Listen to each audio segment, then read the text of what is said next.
Joe Knows Volkswagens. We are getting this engine torn apart today, and I found out that this has an alternator stand on it.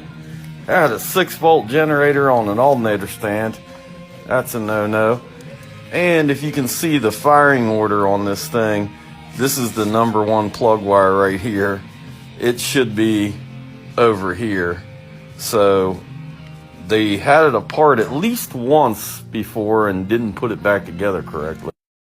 Another thing to point out on this one is this came off of a 6-volt car, which means they probably had a 6-volt flywheel on it, and the 6-volt flywheel doesn't have the sealing ring on it like a 12-volt flywheel does, and that is definitely a 12-volt crank. This is an old dirty example, but the 12-volt crankshaft has a rubber O-ring seal inside there. I'd have to go through that whole pile of flywheels to find a 6-volt, but the 6-volt does not. That would explain the leakage around the flywheel area. Now let's start the teardown. With the intake and the tins off, now everything is exposed to where you can look at it.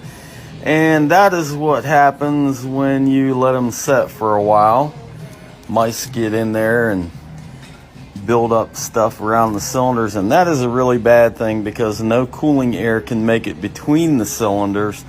So when you tear it apart, you'll see hot spots right there.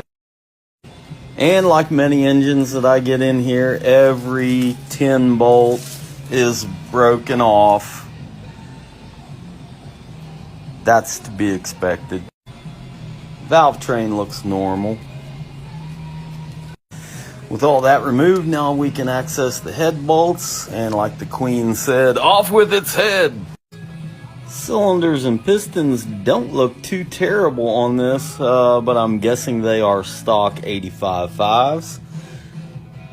Pushrod tubes have definitely seen better days. Those are always replaced. And the heads don't look too bad at all. I don't see any cracks, but we will have to sandblast them and get them cleaned up so we can tell. And they are stock 85.5s. We're going to upgrade that to 87s, making it a 1641. And we got the other side off. Piston cylinders look as well on this side. They are flat top 85.5s. Here's another point of interest. When you see one of your push rods with a shiny spot on it like that,